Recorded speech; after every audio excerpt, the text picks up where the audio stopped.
I apologize in advance if this video is late, but I have reasons involving being a senior and blood. Okay, Echo, you covered the ancient Greeks? Well, I've been slogging through Aristotle's Poetics for the last week, and I feel like moving on from that.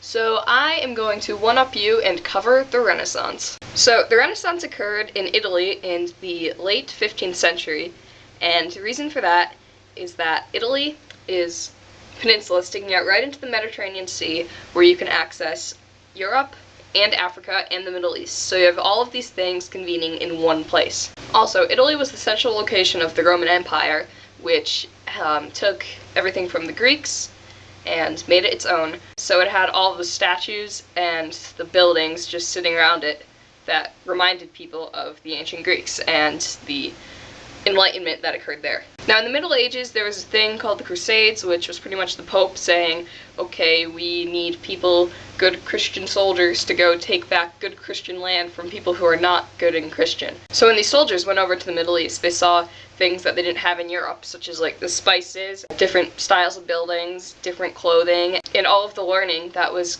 going on there from the Muslim Enlightenment. When the soldiers returned home, they brought back all of these thoughts and ideas, and people started to wonder and question, well, if all of this stuff was there for that amount of time without us knowing, then what else is there for us to see? Because Italy was sticking out there, right into the middle of the Mediterranean with the Middle East right there, it became a stop in the trading routes from the Middle East and all the things they had there, and Asia, because the Middle East was a pathway to Asia. Italy became a central trading spot for all of that stuff, because from Italy you could send it to England, Germany, France, the Baltics, Russia, anywhere. So Italy was just being covered with all of these different new things. Merchants could sell these and make a lot of money because they were the middlemen, and they could buy it cheap and then sell it for even more.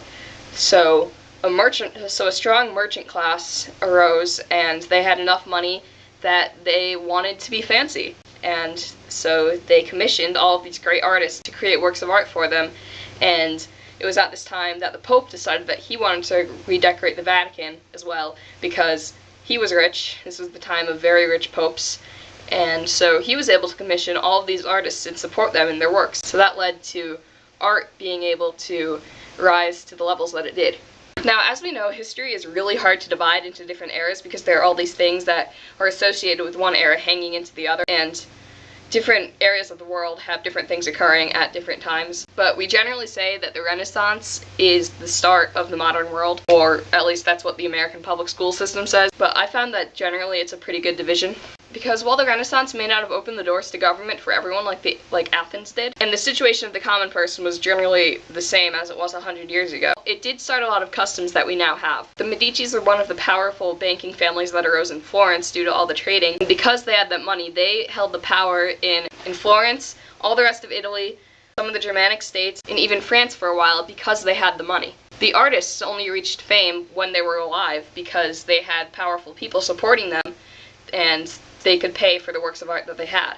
And a true middle class of craftsmen and merchants were born, which supported the economy because they wanted to buy things from other people and they wanted to better their status. And most importantly, it started people questioning again. They weren't just content to know that something happened, they wanted to know why and how it did. They wanted explanations for things. Now, maybe this is just what happens when you put a bunch of unemployed intellectuals and artists in one room, but what they created through the Renaissance and the Reformation, the Scientific Revolution, and the Enlightenment, I think is pretty cool. Because while in the short term the majority of Europe stayed the same, what happened in Italy in the 15th century would affect the rest of the world for the next 600 years. Without the Renaissance, what we're doing right now, teaching people history over YouTube, wouldn't be possible.